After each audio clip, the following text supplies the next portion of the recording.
Thank you everyone for coming. This is part 2 of a course and of part 2 of some talks. Don't know how it's going to go tonight. We've got some questions and answers and a few other things, so we're just going to wing it. But first, we'd both like to offer our respects to our spiritual teacher, Jagad Guru Siddhaswarupananda. Namo Om Vishnu Padaya, Krishna Vastaya Bhutale, Srimati Siddhaswarupananda, Paramahamsa Caitanya. Without him, we would have no life. So this is about death and dying, which is a subject that we don't talk about very often, but during this month of August, there's an organisation that says, let's talk about death and dying, and to bring this to the fore, because we all have to go through it, and it's such an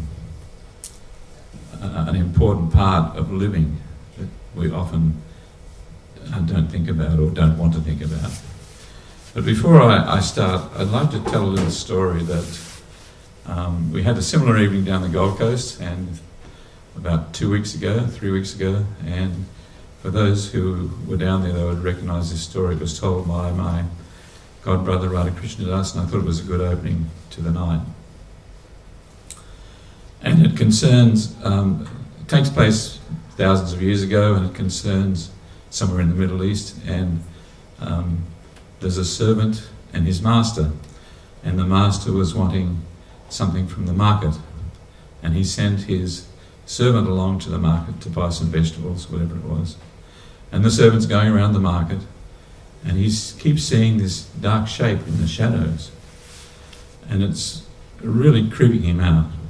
And finally he had a stall, and he was trying to buy some vegetables, and he got this big poke in the back, and turned around, and there was death personified. He recognised that's what he was immediately. It freaked him so much that he just forgot about his chores, and he just raced back to his master. And he got back there, and the master said, "Well, what happened?" He said, I was just so freaked out. I saw death, and I just couldn't. I just want to get away, I want to get away from here.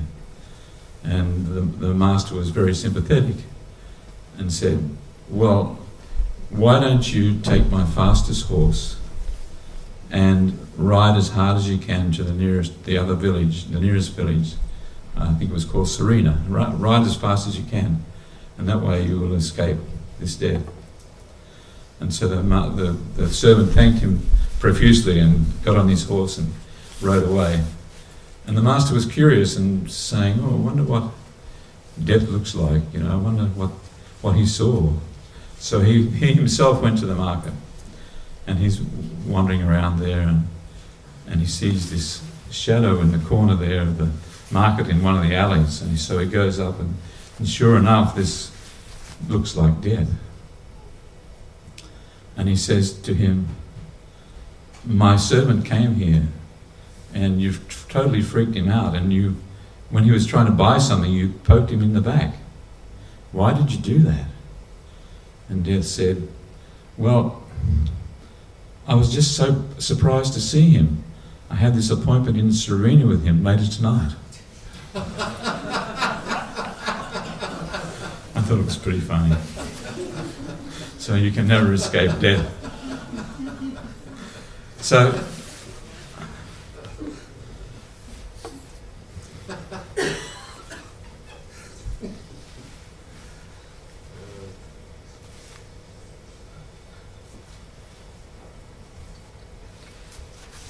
because there's a few people here tonight that we didn't see here last week, I thought I'd just do a quick summary of what we talked about last week. And then we'll get on to some questions and answers, some questions, and see if we can answer them. So to summarise very quickly, last week we talked about how we are spirit soul inside this body, and that we are a spark of the Supreme Soul. And how traditionally the goal of all the yoga systems is how we, the spirit soul, can link up with the Supreme Soul at the time of death of this body. Yoga itself, the word yoga itself, means linking up.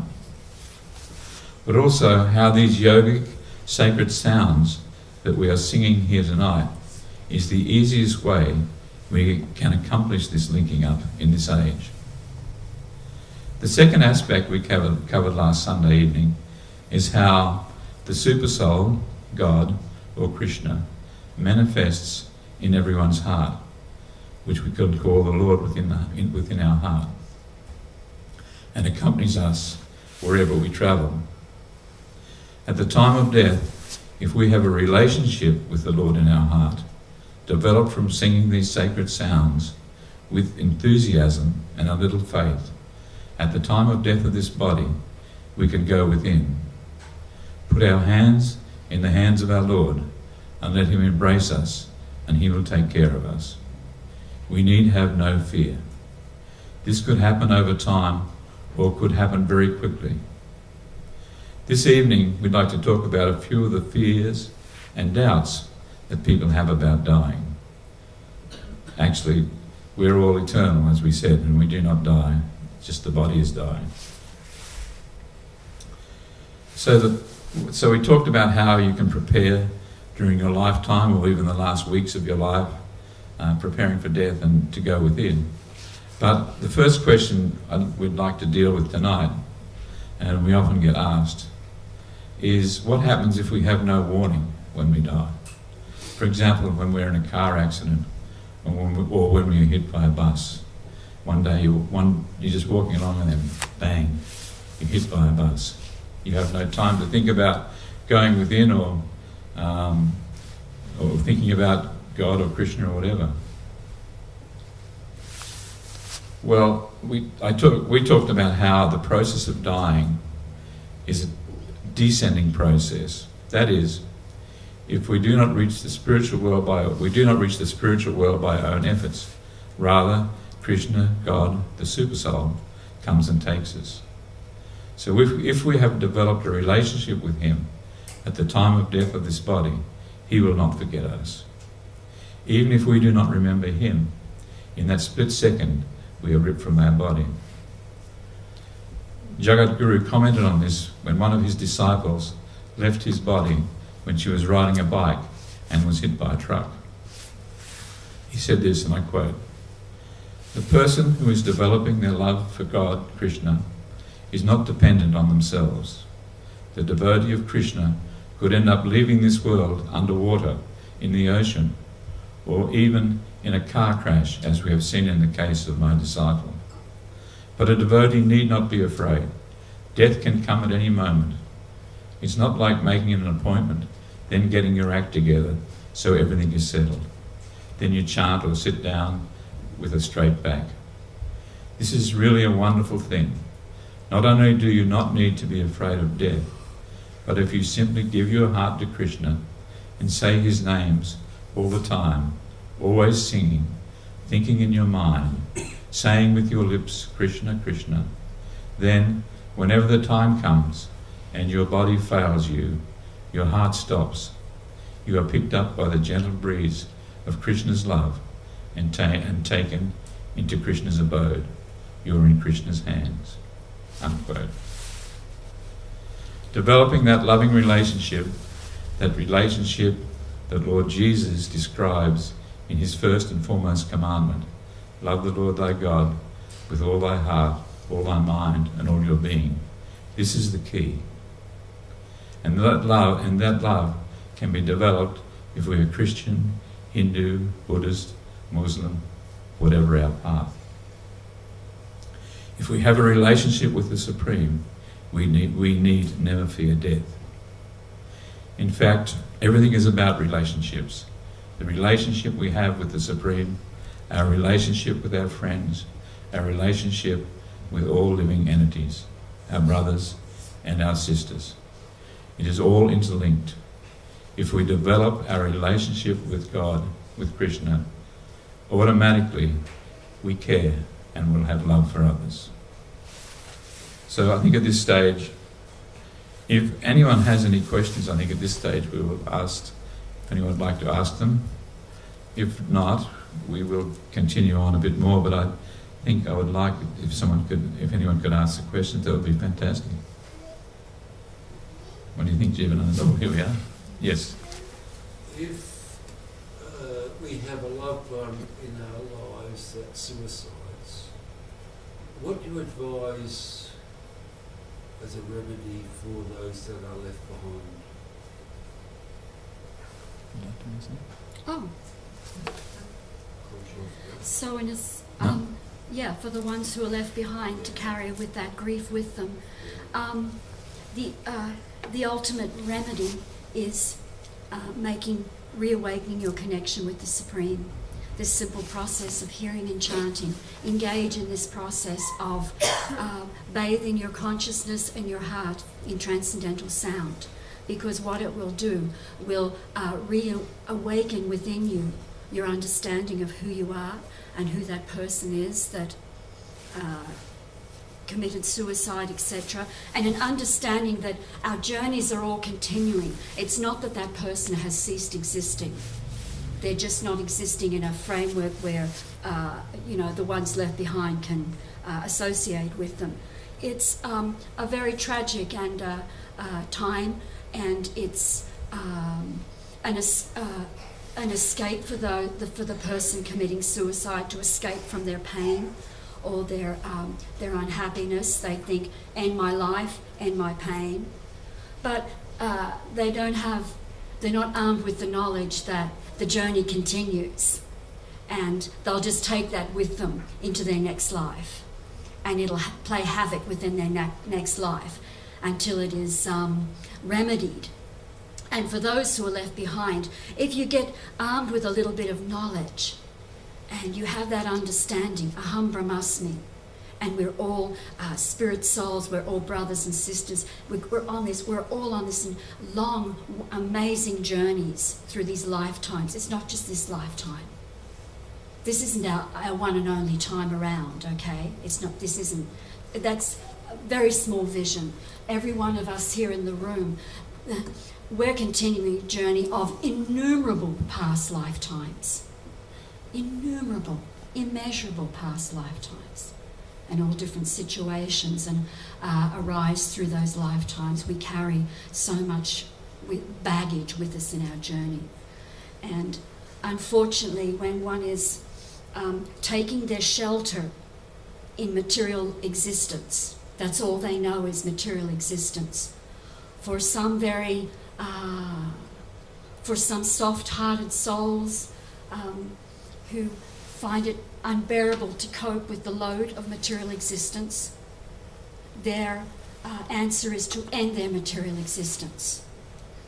It's an incorrect solution. It doesn't solve it. But then we have those left behind to deal with that grief of what that person has done and the sadness they feel. So you just take that grief. It's the only thing you can do with it is to hear, chant, meditate upon who you actually are and our relationships with the Supreme through yoga sound meditation is the simplest way to do this, to come to this understanding.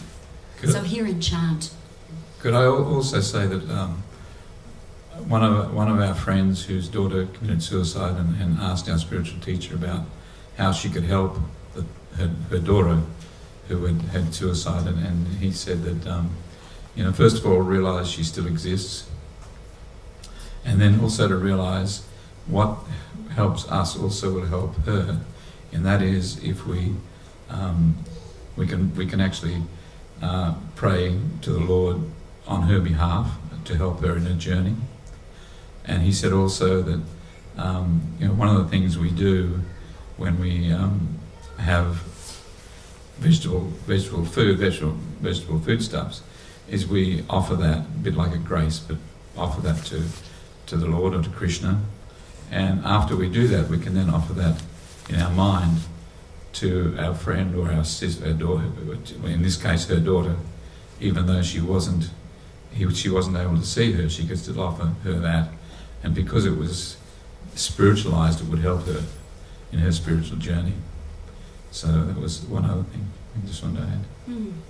As you're chanting, that you can remember that person and still be their ever well-wisher, even though they're not present before you. And that because their journey continues, and you can You can always think chant of for them. them. Yeah. You can always, chant for them, pray for their well-being. Anyone else? Did you have one? Was it you? Question?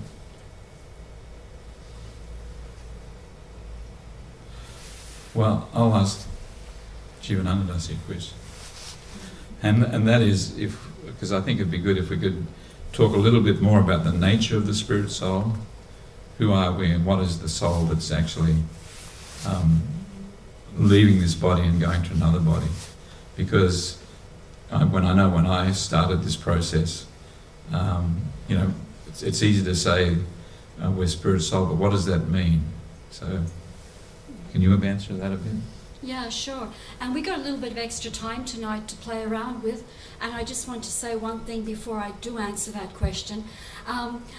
A couple of really very nice friends approached me last week and said, "Oh, I'll help along with the questions next week. If you want to give me a couple of questions, I'll ask them." And I talked it over with Caitanya Das, and we decided that, maybe we won't do that, and we'll just let the ball roll and see what comes spontaneously, yeah? Okay, but I thank you guys anyway for that offer. It was very kindly made. I also wanted to say that what we're speaking here tonight is not a concoction or of something we have made up. This is knowledge that comes from the Vedic literature, which is a literature and knowledge that is eternal. It's not something that we have, or our spiritual teacher has concocted. So this is actually important knowledge. Or any of the spiritual teachers in our great line of Sampradaya. But anyway, to the question, is that an okay question to answer? What's the soul all about? Yeah?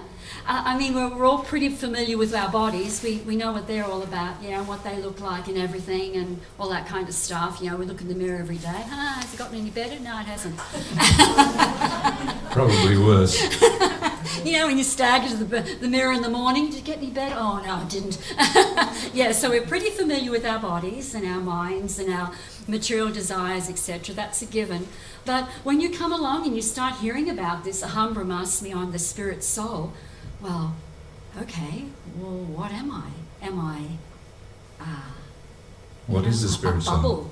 Am I a spark in the sky or what?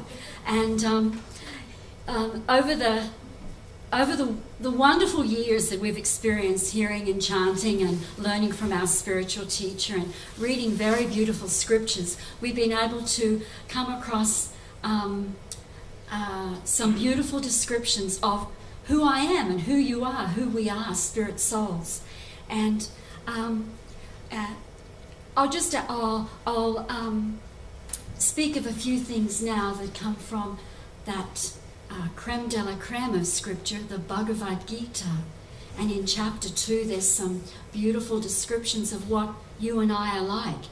And we're pretty fabulous, okay? And we're incredibly beautiful. And we're full of knowledge, and we are eternal.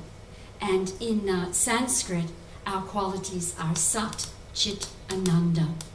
Sat is we're eternal, Chit, we're full of knowledge, and Ananda, we're full of blissfulness or joy. And this is the nature of the soul. And it's also the nature of the Supreme Soul. The Supreme Soul, Sri Krishna, here he is behind me, looking out at you all. He is full, complete of knowledge and of eternality and of blissfulness. And we're like the individual soul, we're like one little drop in the ocean. The ocean's a great body of salt. But if you just take one, it has a composition to it, the ocean, yeah? And if you take a little bit from the ocean, it's the same composition as the great ocean you took it from. And so you and me, we're of the same nature as the Supreme. We're eternal, we never die, just that this stuff here is temporary, it's finite. And we are, by nature, blissful. And so this is why in this world we're always looking for the happiness and the joy, because it's who we are. It's just right for us, you know. That's why we don't go seeking out misery, you know, unless we make some really bad choices and we end up miserable. But that's another story. And that this is a really cool one for maybe you hadn't heard for. We're full of knowledge. We're chipped, full of knowledge. And so, this understanding of who we are, it's part of who we actually are. It's part of us. It's who I am and who you are. You're blissful, you're full of knowledge, you're eternal. But we're like, as Gayatri explains in her talks, we're like a dirty diamond. We're like the diamond covered with the dirt. And so all we see is the dirt. We look out and we just see this world of dirt, okay, and we think that's where it is, okay? We're living in a world of dirt and we're going to find out, and we're going to be Satchitananda in a world of dirt, and it doesn't quite work.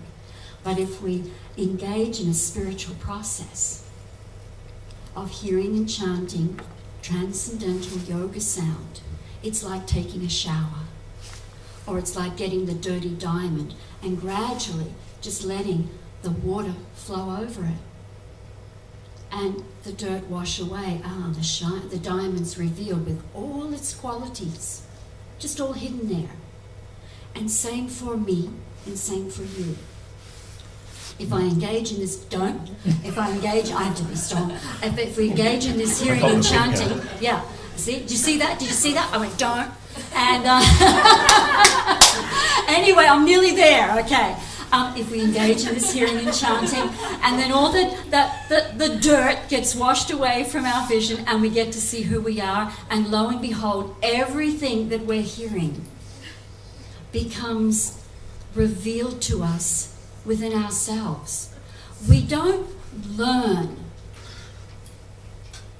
We are purified, and this truth is always with us. It's part of us. It's our chit. And it becomes revealed to us. When you have a spiritual experience, it's an internal experience, yeah? It's nothing that someone can give you. I can't go up to you and say, here's some bliss, or here's some knowledge, yeah? It's something you experience within yourself, and it's so true and real, it blows your mind. And through your hearing and chanting process, you begin to have those little moments of insights. And they're so captivating. They are so wonderful because they are you, that it just impels you. It encourages you in your spiritual practice. And I know he now wants me to tell you. What? No. You're just going off track, I thought. No, I'm not. I'm so dead on track. Okay.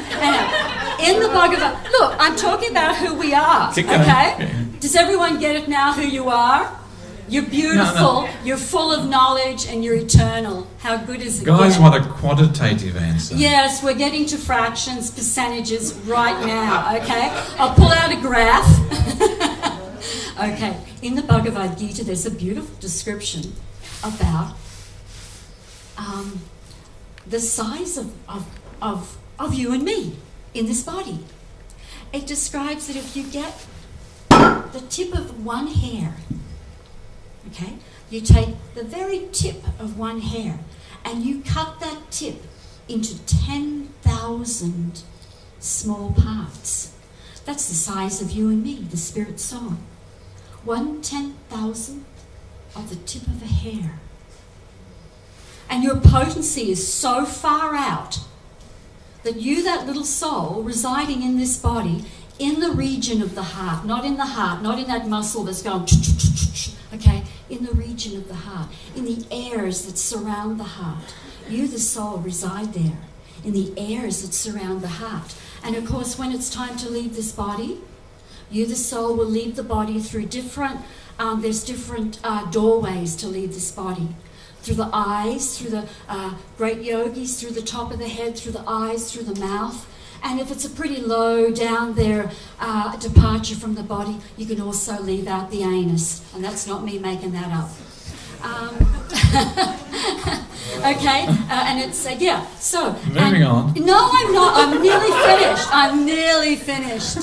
And now I've lost my track of thought. Oh, isn't this fascinating, though, to find out who you are and what you do, okay? So you reside in the area near your heart, and when you leave the body, you're so tremendous, I'm so tremendous, you're all so tremendous that when I leave this body out one of those doorways when it's time, because this thing's finished, it doesn't work anymore, this whole thing just falls apart.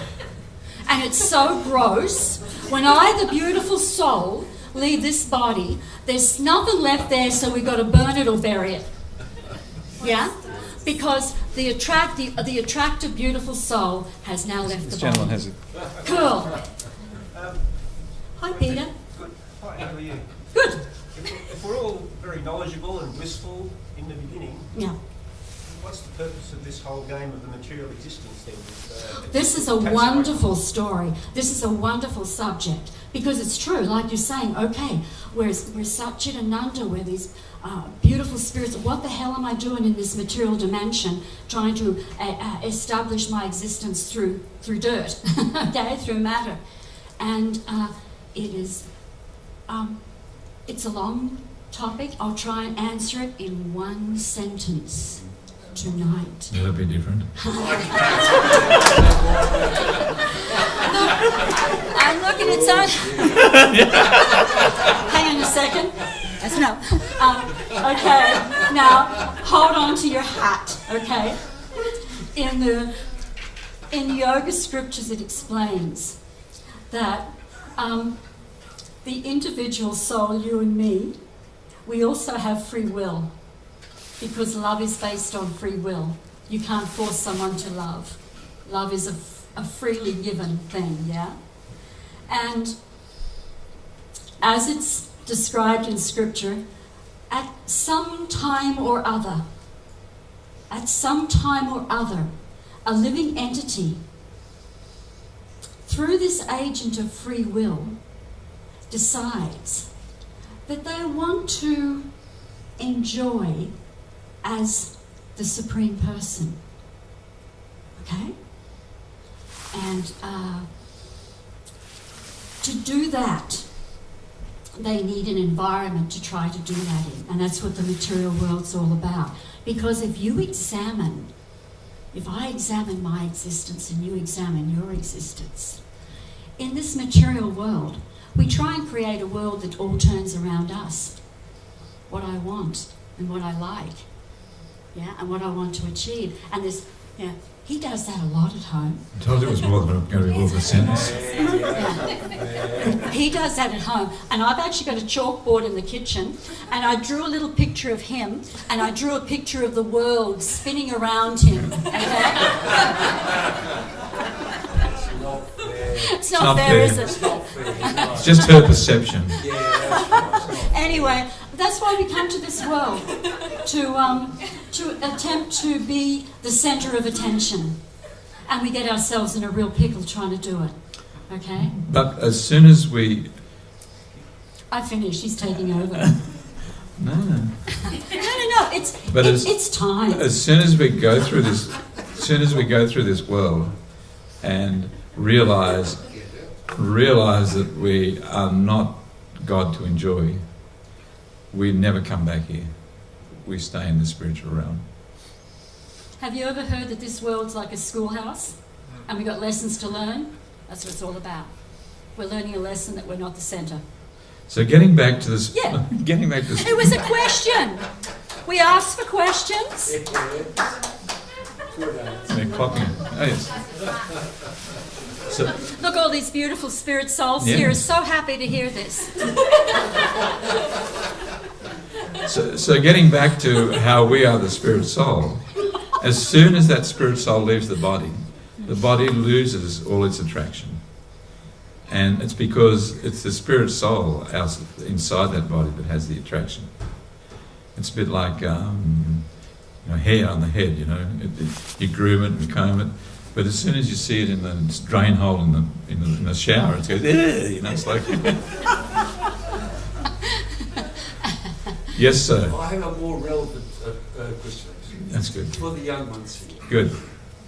When they choose a partner relating to the chant, you say Hey? Caitanya. Yes. Caitanya Nityananda? Yeah. Just recite that in English. for the young ones who choose a partner. To me, that seemed very relevant when you're going to choose a partner for life. Don't quite understand what. You don't understand it. Are you, No, we don't. I thought when you gave the explanation of that chant, it was Radha Krishna. no, Caitanya, the Transcendental Brothers. They're my heroes. We can talk a lot on this. and more about being yourself and finding somebody akin to yourself. Or did I get the wrong idea about that? I think so. I think you got the wrong idea, but Okay, then forget my question. well, it's a good question about how you choose a partner. Well then, yes, okay. That, How do you choose a partner? it's not. It's a bit off the part of this subject of death, but It's life. I had it explained to me. Actually, when Jivananda, Dasi, and I were thinking of getting married.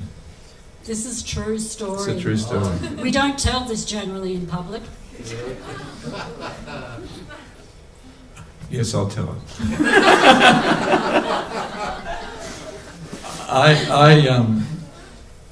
This is going back more than 40 years, and I knew my spiritual teacher then, even though he wasn't my spiritual teacher. He was my friend.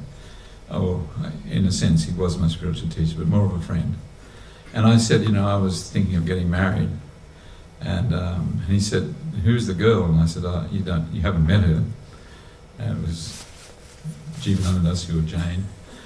And he said, "I'd like to meet her, to see if I think she's suitable or not." I think that was the. He didn't say that, but that was what I assumed. And at the time, he was in Brisbane here at the Terrace Hotel in Wickham Terrace, and if you know that Terrace Hotel, it sort of has terraces back. And we were on the 4th level, and so I rang up Jivananda Dasi and I said, Siddhaswarupananda wants to meet you. Could you come down and wait down by the footpath, and we'll call you up because we're doing other things. And so she came and waited there, and I told Siddha that she was there, and he came out onto the balcony and looked down and said, "Oh yeah, she looks okay." That was it. No, it wasn't it really.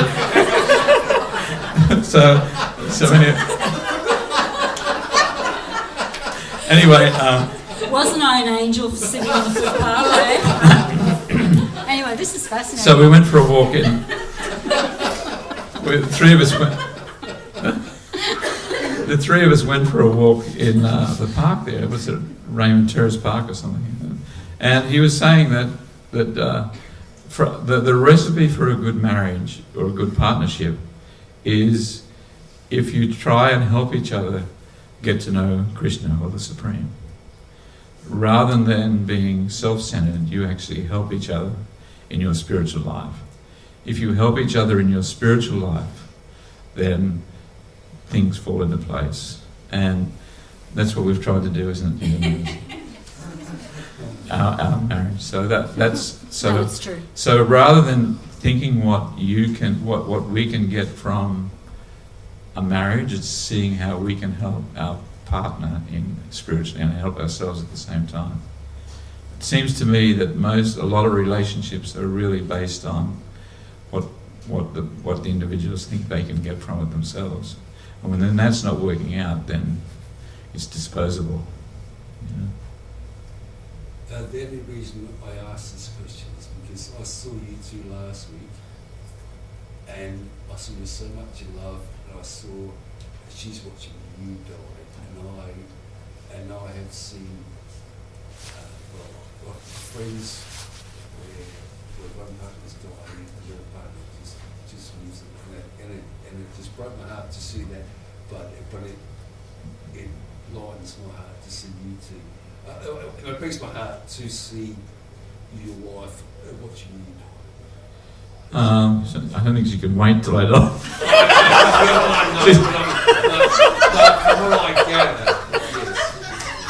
I put down a new paint So that's scheme. the only reason, okay? Yeah. No, there's the vice versa. He's watching me die too. Look, we all have mortaliosis, okay? We all got that disease called mortaliosis. He just happens to know a little bit more about his, you know? And that's all. It's no. I often say to him, it's been 17 years, I think he's been dealing with this cancer, and I said, you know, chances are...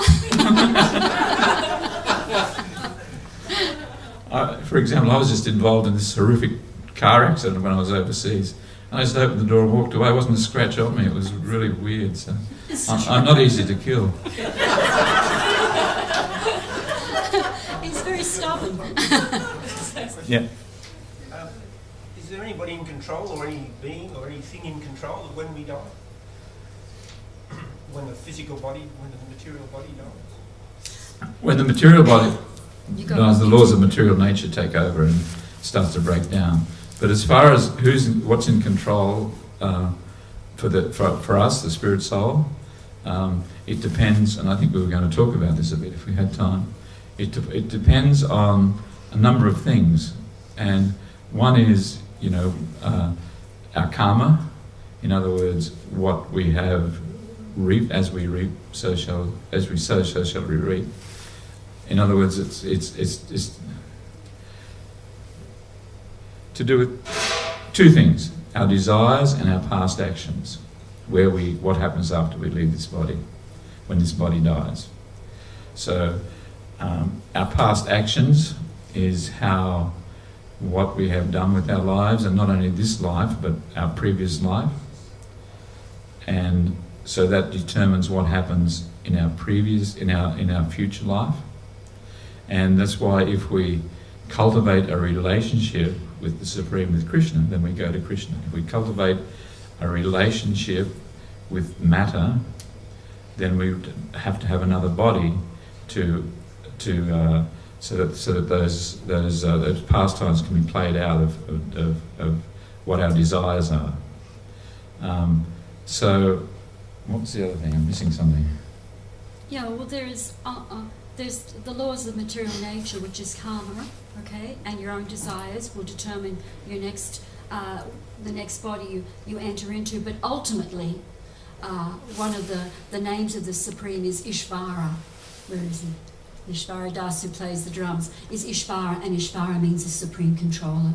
So ultimately, in the big picture, there is a supreme controller, Ishvara. So he would control when No. That is our journey through this material world. We are completely under the governance of the material laws of nature and time. So we are laying down tracks. It's a bit like a train. We're laying down tracks that determines where we are going. So what we do now determines what happens down the track. And by singing and saying and chanting these mantras, that can actually change our destination of those tracks. And like what Caitanya Das read out in that lovely quote of Jagad Guru's after one of his disciples was killed in riding her push bike, okay? He said that it can happen at any time, in any way. You know, none of us here know, do we? We ain't got to pull out the thing, oh yeah, it's going to be when I'm 82 and I'm going to have a stroke or something. No, we don't know. It's unknown. But if you are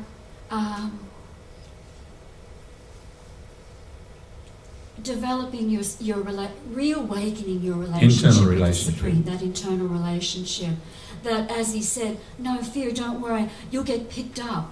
How did he beautifully describe it? By the breeze of the holy names, by the breeze of transcendental sound, and your journey will be intimately affected by that. The gentle breeze of Krishna's love. Yeah.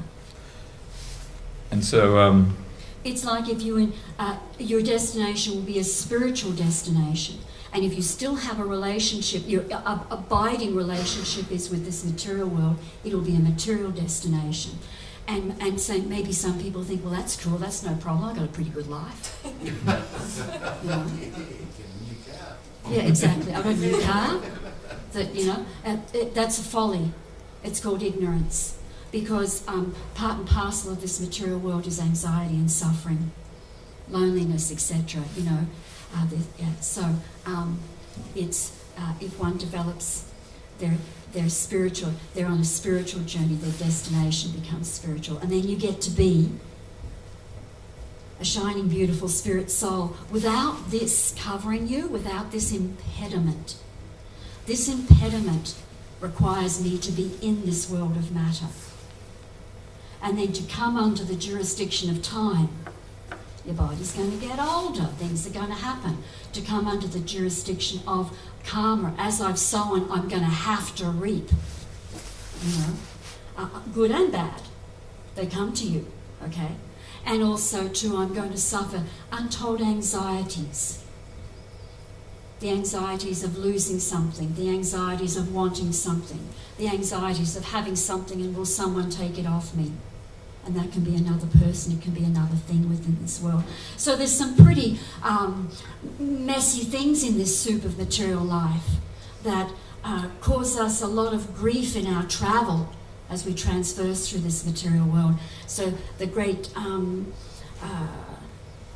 saintly teachers come to this world. Scripture is available for us to learn, to get some knowledge about how to start making some fresh tracks by what I do with my daily life, the choices I make.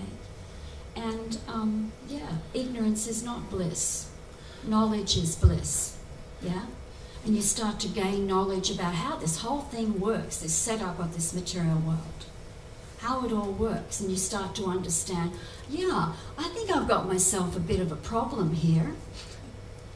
And what's my solution? Is like the Buddhists, my solution is going, they look for solution in annihilation of the individuality, etc. They, etc., etc. There's different paths people follow to try to accomplish this solution. And this path of mantra meditation is very easy for any and everyone to engage in. So we're always in control of our own destiny. Nothing is preordained. We have control of what happens by what we do, of what determines our future. Like Acharya Das said, the power of choice, hey? Every moment we're making choices, and many of those choices affect our future, what happens to us in the future.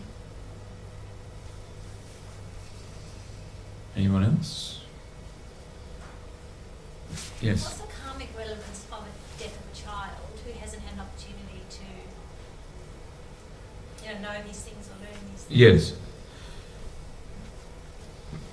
Well, you've got to look at the big picture. It's continuing lifetimes. It's not just that one lifetime. It's not like a little fresh thing that's happening and, oh my gosh, what happened? Cut short. You've got to realise that it's a spirit soul travelling through different lifetime after lifetime, bringing baggage with them. And in this particular lifetime, that karma may fructify at an early death or a disease that leads to an early death or anything. Always understand that we're all individually on journeys and all kinds of things are happening to us all over the place. Yeah? Some people are born as a princess and some people are born as a slave. How does that work? Yeah, some people are born in poverty and some are born in great wealth. But this is all resolved with the understanding of karma and this continuation of your journey. You're simply, your fruit's ripening in that particular time. Yeah, but it's also too, we are all brothers and sisters. We all have a natural compassion for each other. It's not that one takes a calculated or a cold response to something like that. It's a very sad situation, but it's simply, it's out of your control. All you can do is, same as anyone, you can, if you come into that situation, you can still chant for the well-being of that person. Yeah, their journey continues. Yeah, the child does not cease to exist. The child still exists, it just has taken another body.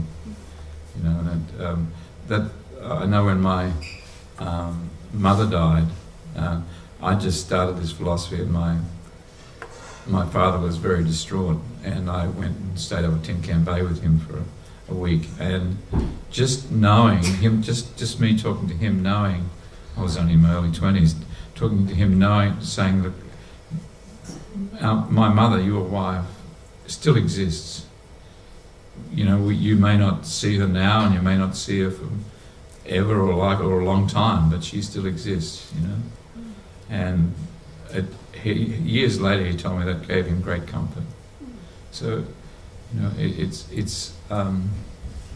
Yeah, sometimes someone have to pack a bag when they're 2 months old, and other people pack their bag when they're 82 years old. You know, it's just a continuation. Yeah, people say it's not fair, but it is fair.